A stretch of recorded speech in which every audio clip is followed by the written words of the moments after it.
दोस्तों, पीपल के वृक्ष को जल चढ़ाने से कौन सा पुण्य मिलता है, आइए जान लेते हैं।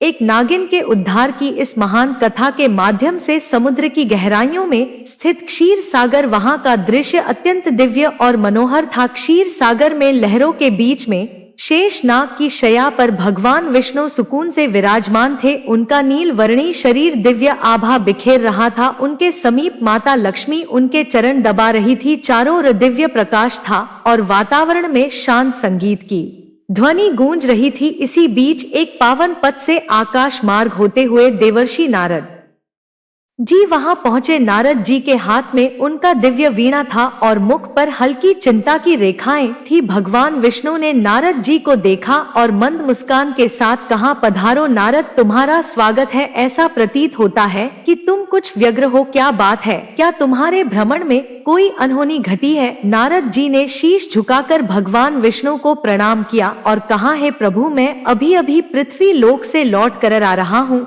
पृथ्वी का भ्रमण करते हुए मैंने एक अत्यंत विचित्र दृश्य देखा। वहां कुछ लोग पीपल के वृक्ष को काटते हुए दिखे, जैसे उन्हें उसके महत्व का कोई ज्ञान ही ना हो। दूसरी ओर कुछ तपस्वी मुनि और साधक उस वृक्ष की पूजा कर रहे थे। वे उसकी परिक्रमा करते, उस पर जल अर्पित करते और मंत्र उच्चारण करते हुए भगवान विष्णु की स्तुति कर रहे थे। हे प्रभु, इस विरोधाभास को देखकर मेरे मन में जिज्ञासा उत्पन्न हुई। पीपल के वृक्ष का क्या रहस्य है? यह वृक्ष इतना पवित्र क्यों है कि कुछ लोग इसकी पूजा करते हैं और जिन्हें इसका ज्ञान नहीं है वे इसे काटने का पाप क्यों करते हैं? कृपा करके मुझे इसके महत्व के विषय में विस्तार से बताइए, ताकि मैं इस ज्ञान को लोक में फैला सक। भगवान विष्णु के मुख पर एक कोमल मुस्कान खिल उठी। वे मंद स्वर में बोले, हे नारद, तुम्हारा प्रश्न अत्यंत महत्वपूर्ण है। पीपल का वृक्ष कोई साधारण वृक्ष नहीं है। यह वृक्ष स्वयं मेरे स्वरूप का प्रतीक है। यह न केवल देवताओं का निवास स्थान है, बल्कि इसकी पूजा से मनुष्यों के समस्त पापों का नाश होता है और उन्हें मोक्ष की प्राप्ति होती है। सुनो, मैं तुम्हें पीपल के वृक्ष के महत्व की एक कथा सुनाता हूँ, जो यह स्पष्ट करेगी कि क्यों यह वृक्ष पवित्र है और क्यों इसकी पूजा करनी चाहिए। हे नारद, इस कथा का केवल वर्णन और श्रवण ही मनुष्य के लिए पुण्यदय है। जो भी इस पावन कथा को श्रद्धा और भक्ति के साथ सुनता है या सुनाता है, उसे अनगिनत पुण्य प्राप्त होते हैं। जो व्यक्ति इस कथा का श्रवण करता है, उसके जन्म जन्मांतर के संचित पाप नष्ट हो जाते हैं, चाहे उसने अपने अज्ञानवश कितना ही बड़ा पाप क्यों ना किया हो। इस कथा के श्रवण से उसे पापों से मुक्ति मिलती है। इस कथा को सुनने वाला अपने पितरों का आशीर्वाद पाता है, उसके पूर्वज संतुष्ट होते हैं और उसे सुख, समृद्धि और शांति का वरदान देते हैं। इसके फल स्वरूप पितरों के ऋण समाप्त होते हैं और उनके मार्ग में आने वाली बाधाएं दूर होती हैं। इस कथा को सुनने वाला व्यक्ति अपने घर में दुर्भाग्य, दरिद्रता और कष्टों को दूर करता है। उसके परिवार में सुख, समृद्धि और लक्ष्मी का वास होता है। उसका जीवन सदा मंगलमय रहता है। यदि किसी स्त्री पुरुष को संतान सुख की प्राप्ति में बाधा हो रही हो, तो वह इस कथा को श्रवण करके पीपल के वृक्ष की पूजा करे। उसे संतान सुख की प्राप्ति अवश्य होती है। नारद जी ने आनंद और जिज्ञासा से कहा, प्रभु, मैं ध्यानपूर्वक सुन रहा हूँ, कृपया इस कथा का वर्णन कीजिए। भगवान विष्णु ने कहा, है नारद, पूर्व काल की बात है। एक अत्यंत गरीब व्यक्ति रहता था, जिसका नाम हरिदास था। हरिदास ईमानदार और परिश्रमी था, लेकिन उसका जीवन अत्यंत कठिनाइयों से भरा हुआ था। वह जंगल से लकड़ियां काटकर उन्हें बेचता और जैसे तैसे अपने परिवार का भरण पोषण करता था। उसका परिवार बड़ा था, बूढ़े माता पिता, उसकी पत्नी गायत्री और 3 छोटे छोटे बच्चे। हरिदास दिन रात मेहनत करता, फिर भी परिवार के लिए पर्याप्त भोजन जुटाना मुश्किल हो जाता। उसके घर में किसी भी प्रकार का धार्मिक कार्य नहीं होता था और न ही देवताओं की पूजा अर्चना होती थी। हरिदास को शास्त्रों और धार्मिक महत्व के विषय में कुछ भी ज्ञान नहीं था। एक दिन हरिदास हाथ में कुल्हाड़ी लिए जंगल की ओर निकल पड़ा। वह सुबह से ही जंगल के एक एक कोने में घूमता रहा, पर उसे लकड़ियां तो दूर एक भी सूखा पेड़ नहीं मिला। उसकी थकान बढ़ती जा रही थी और सूर्य अपनी मध्य अवस्था में चमक रहा था। हरिदास को चिंता सताने लगी कि यदि वह आज लकड़ियां नहीं ले गया तो घर में चूल्हा नहीं जलेगा। भूख और प्यास से व्याकुल होकर वह जंगल में और आगे बढ़ने लगा। जंगल का यह भाग अत्यंत भयानक था। ऊंचे ऊंचे वृक्ष, घनी बेलें और झाड़ियों ने सूरज की रोशनी तक को धरती पर आने से रोक रखा था। जगह जगह सर्प, बिच्छू और अन्य हिंसक जीवों के खतरे भी दिखाई देते थे, परंतु हरिदास की विवशता उसे वहां तक खींच लाई थी। बहुत देर तक भटकने के बाद अचानक उसकी नजर एक विशाल वृक्ष पर पड़ी। वह वृक्ष अपने चारों ओर एक अजीब सी आभा बिखेर रहा था। उसकी शाखाएं मानो आकाश को छू रही थी और उसकी जड़ें धरती को गहराई से बांध कर रखे हुए थी। यह पीपल का वृक्ष था। हरिदास ने मन ही मन सोचा, अरे वाह, कितना बड़ा और मजबूत वृक्ष है। यदि मैं इसकी कुछ टहनियां काट लूं तो आज का काम बन जाएगा। फिर उसने कुल्हाड़ी को मजबूती से थामा और वृक्ष के पास पहुंच गया। वृक्ष के नीचे खड़ा होकर उसने एक क्षण के लिए इधर उधर देखा और कुल्हाड़ी को ऊपर उठा लिया। जैसे ही वह कुल्हाड़ी से वृक्ष पर आघात करने वाला था, तभी एक भयंकर आवाज गूंज उठी जो किसी स्त्री की सी प्रतीत हो रही थी। हे मनुष्य, ठहरो, तुम यह क्या अनर्थ करने जा रहे हो? हरिदास ने चौंक कर इधर उधर देखा, पर वहां कोई दिखाई नहीं दिया।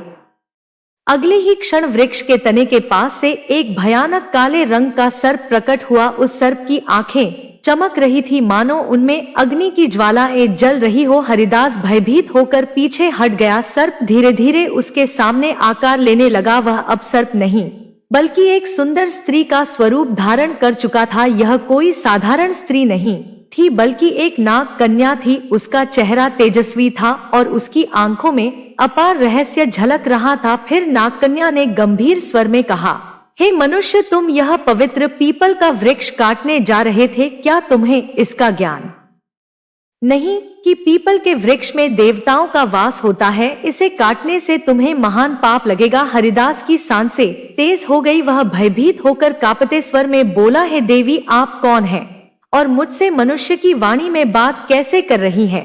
मैंने तो ऐसा कुछ कभी सुना भी नहीं था। कृपया मुझे बताइए कि आप कौन हैं और यह वृक्ष क्यों इतना विशेष है? नाग कन्या मुस्कुराई और बोली, है मनुष्य, मैं इस पीपल के वृक्ष की रक्षक हूँ। मेरा नाम नागिनी सुरसा है। यह वृक्ष मेरे लिए बहुत प्रिय है क्योंकि इसी वृक्ष में मेरा वास है और यह है, परंतु इस वृक्ष के साथ मेरा यह जुड़ाव केवल इस जन्म का नहीं है बल्कि यह एक पुरानी कथा का परिणाम है। सुनो, मैं तुम्हें अपने पूर्व जन्म की कथा सुनाती हूँ।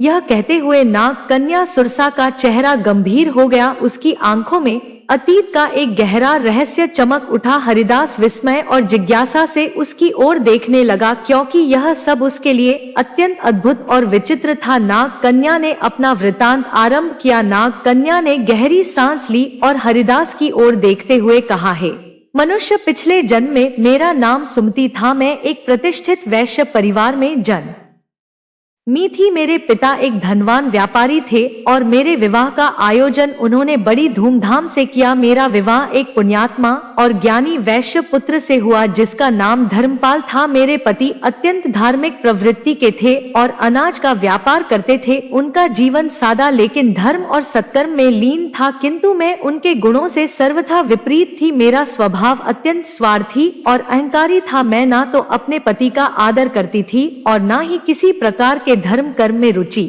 रखती थी। मुझे देवी देवताओं की पूजा व्यर्थ प्रतीत होती थी। मेरा मन सदा सांसारिक सुखों और धन संपत्ति में लिप्त रहता। मेरे पति मुझे समझाते रहते कि हमें जीवन में पुण्य के कार्य करने चाहिए, देवताओं की पूजा करनी चाहिए, किंतु मैं उनकी बातों को हमेशा अनसुना कर देती। हमारे गांव के पास एक मुनि का आश्रम था। वह आश्रम शांत, पवित्र और प्रकृति की छाव में बसा हुआ था। वहां के वातावरण में एक अलौकिक शांति थी। मुनि ने अपने आश्रम के आंगन में एक छोटा सा पीपल का वृक्ष लगाया हुआ था। गांव के लोग वहां नियमित रूप से पूजा करने आते थे। वे पीपल के वृक्ष के चारों ओर दीप जलाते, जल चढ़ाते और उसकी परिक्रमा करते। उनका विश्वास था कि इस वृक्ष में भगवान विष्णु का वास है और उसकी पूजा करने से उनके पितर प्रसन्न होते हैं।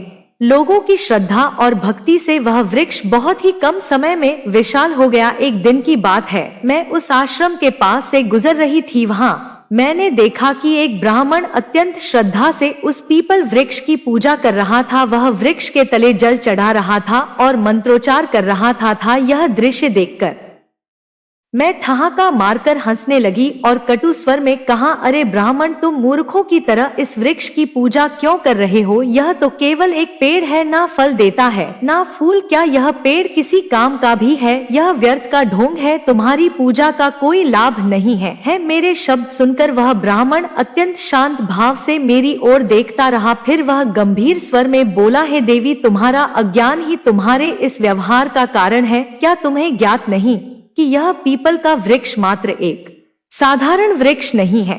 इस वृक्ष में स्वयं भगवान विष्णु का वास होता है। यह वृक्ष जीवित है और अत्यंत पवित्र है। इसकी पूजा करने से भगवान विष्णु प्रसन्न होते हैं। इसके तले जल चढ़ाने से पितरों का आशीर्वाद प्राप्त होता है। अनेक जन्मों के पाप इस वृक्ष की पूजा से समाप्त हो जाते हैं। यह वृक्ष मानव जीवन के लिए वरदान स्वरूप है। उस ब्राह्मण की बातों ने मेरे अहंकार को और भड़का दिया। मैंने कटु शब्दों में उसका और उस वृक्ष का उपहास किया। मैं क्रोध में आकर उस वृक्ष के पास पहुंची और व्यंग्यपूर्ण स्वर में कहा, देखते हैं तुम्हारा यह वृक्ष कितना महान है। यह कहकर मैंने आवेश में आकर पीपल के वृक्ष को लात मार दी। जैसे ही मेरी लात उस वृक्ष को लगी, उसी क्षण एक विचित्र घटना घटी। मेरे पैर से लेकर शरीर के अन्य अंगों में जलन होने लगी। वह जलन असहनीय थी। मैंने देखा कि मेरे शरीर में परिवर्तन हो रहा था। धीरे धीरे मेरा रूप बदलने लगा। मेरी त्वचा काली पड़ने लगी और देखते ही देखते मैं एक भयानक सर्पिनी में परिवर्तित हो गई। नागिनी का रूप धारण करके मैं वहीं पर चीखने चिल्लाने लगी। मेरी चीख पुकार सुनकर आश्रम के मुनि वहां आ गए। मैं उनके चरणों में गिर पड़ी और रोते हुए अपनी व्यथा मैंने उनसे विनती की कि मुझे इस श्राप से मुक्ति दिलाए। मुनि गंभीर स्वर में बोले, हे स्त्री, तुमने घोर पाप किया है। पीपल के वृक्ष को अपवित्र करना और उसका अपमान करना भगवान विष्णु का अपमान है। तुम्हें तुम्हारे कर्मों का दंड मिला है। फिर मैंने कांपते हुए हाथ जोड़कर मुनि से प्रार्थना की, हे ऋषिवर, कृपया मुझे क्षमा करें और इस शराब से मुक्ति का कोई उपाय बताएं। मैं अपने पापों के लिए पश्चाताप करना चाहती हूँ। उस मुनि ने गंभीर स्वर में कहा, हे पापिनी, तुम्हें इस श्राप से मुक्त होने के लिए 100 वर्षों तक इस पीपल वृक्ष पर निवास करना होगा और इसकी रक्षा करनी होगी। जब 100 वर्ष पूर्ण हो जाएंगे तब तुम्हारे पति यहाँ आएंगे और इस वृक्ष पर जल अर्पित करेंगे। उसी दिन तुम्हें इस श्राप से मुक्ति मिलेगी। इतना कहकर मुनि वहां से चले गए। तब से मैं इसी वृक्ष पर वास कर रही हूँ। यह वृक्ष दिनोंदिन बढ़ता गया और मैं दिन रात इसकी रक्षा करती हूँ ताकि कोई इसे हानि ना पहुंचा सके। आज मेरे 100 वर्ष पूरे हो चुके हैं।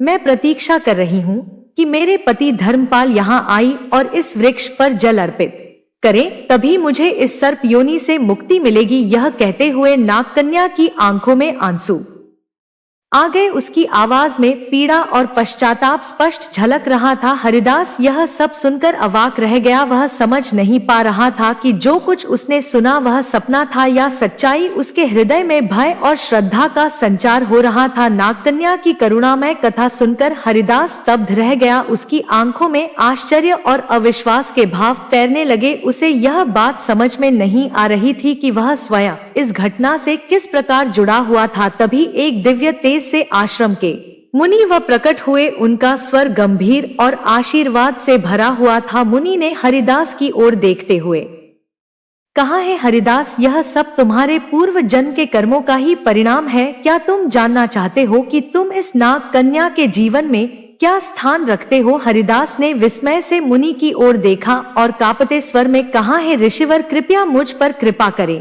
और मेरे जन्मों के रहस्य का ज्ञान न दे। यह सब क्या हो रहा है? मैं इस नाग कन्या के साथ किस प्रकार जुड़ा हूँ? मुनि ने अपनी आंखें बंद की और उनके मुख पर एक गंभीर आभा उभरी। फिर उन्होंने कहना आरंभ किया, है हरिदास, सुनो, तुम्हारे पूर्व जन्म की कथा। इस नाग कन्या जिसका नाम सुमति है, इसका पति तुम ही थे। उस जन्म में तुम धर्मपाल नामक एक पुण्यात्मा व्यापारी थे। तुमने सुमति से विवाह की था और उसका जीवन संवारने का हर संभव प्रयास किया। तुम एक धर्मनिष्ठ और सत्यवादी व्यक्ति थे। तुमने सुमति को सद्मार्ग पर लाने के लिए अनेक प्रयास किए, किंतु वह तुम्हारे प्रयासों की उपेक्षा करती रही। हरिदास ने आश्चर्य और अविश्वास के साथ कहा, क्या मैं इस नागकन्या का पति था? मुनि ने मुस्कुराते हुए कहा, हरिदास सुमति ने अपने अहंकार और अज्ञान के कारण पीपल के वृक्ष का अपमान किया था, जिसके कारण उसे सर्प योनि का श्राप मिला। किंतु भगवान विष्णु ने तुम्हारे पुण्य कर्मों के कारण यह नियम बनाया कि केवल तुम्हारे हाथों से जल अर्पित होने पर ही सुमति को इस श्राप से मुक्ति मिलेगी। तुम यहाँ तक केवल अपनी नियति के कारण आए हो, तुम्हारा आज यहाँ आना संयोग नहीं है, बल्कि यह विधि का विधान है। सुमति जो अब तक चुपचाप खड़ी थी, मुनि की बात सुनकर हरिदास के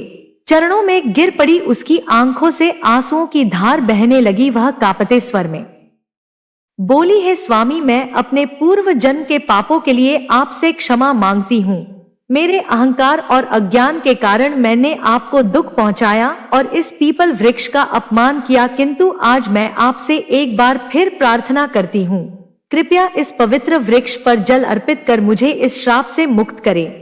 हरिदास की आंखों में करुणा भर आई। उसने नागकन्या के प्रति कोई क्रोध या घृणा नहीं दिखाई, बल्कि उसके हृदय में श्रद्धा और सहानुभूति का भाव जाग उठा। उसने मुनि की ओर देखा और कहा, है ऋषिवर, मुझे बताइए मैं इस पुण्य कार्य को कैसे पूरा करूं।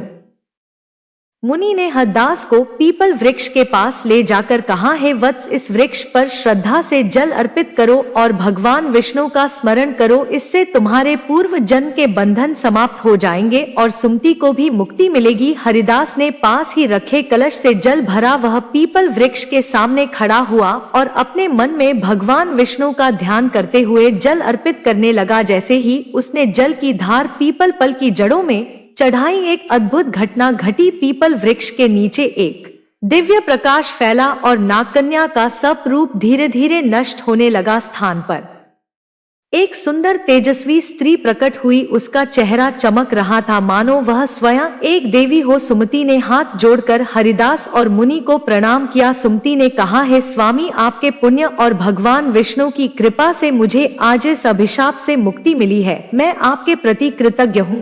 आपने न केवल मेरे पापों का प्रायश्चित करवाया, बल्कि मुझे मोक्ष के मार्ग पर ले आए। मुनि ने आशीर्वाद देते हुए कहा, है सुमति, अब तुम स्वर्ग लोक को प्रस्थान करो, तुम्हारे इस श्राप का अंत हो चुका है। भगवान विष्णु तुम्हें आशीर्वाद दे। सुमति ने एक बार फिर पीपल वृक्ष की परिक्रमा की और वहां से दिव्य प्रकाश के साथ स्वर्ग लोक को प्रस्थान कर गई। इस घटना के बाद हरिदास के जीवन में बड़ा परिवर्तन आया। उसने पीपल वृक्ष की महिमा को समझा और प्रतिदिन उसका पूजन करने लगा। उसने अपने परिवार को भी धर्म के मार्ग पर चलने की प्रेरणा दी। वह जान गया कि पवित्र वृक्षों का सम्मान और देवताओं का स्मरण जीवन को सफल बनाता है। भगवान विष्णु ने पीपल वृक्ष के महत्व की कथा समाप्त की। उनके मुख पर करुणा और दिव्यता का तेज झलक रहा था। देवर्ष नारद जी अत्यंत भाव विभोर होकर बैठे थे। उन्होंने भगवान विष्णु की स्तुति करते हुए कहा, है प्रभु, आपने पीपल वृक्ष की महिमा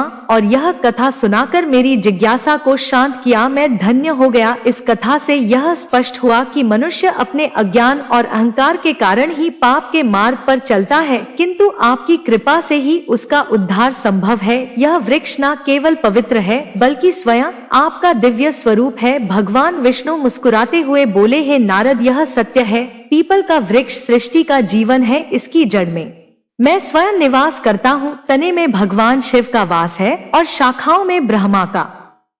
इस वृक्ष की पूजा करने से मनुष्य त्रिदेव का आशीर्वाद प्राप्त करता है। जो भी इस कथा को श्रद्धा से सुनेगा, सुनाएगा अथवा पीपल के वृक्ष की पूजा करेगा, उसे मेरे परम धाम की प्राप्ति होगी। उसके समस्त पापों का नाश होगा और उसे जीवन में सुख, शांति तथा परलोक में मोक्ष का आशीर्वाद मिलेगा। नारद जी ने कहा, है प्रभु, मैं अविलंब पृथ्वी लोक पर जाऊंगा और इस कथा का प्रचार करूंगा। मैं लोगों को यह बताऊंगा कि पीपल के वृक्ष का अपमान नहीं करना चाहिए। इसकी पूजा करके वे आपके सानिध्य को प्राप्त कर सकते हैं। तो दोस्तों, इस प्रकार से भगवान विष्णु ने नारद जी को पीपल के वृक्ष की महिमा सुनाई है। उम्मीद है आपको यह कथा पसंद आई होगी। वीडियो को लाइक जरूर करें और कमेंट में जय श्री हरि विष्णु अवश्य लिखें। साथ ही चैनल को सब्सक्राइब करें। आप सभी का धन्यवाद।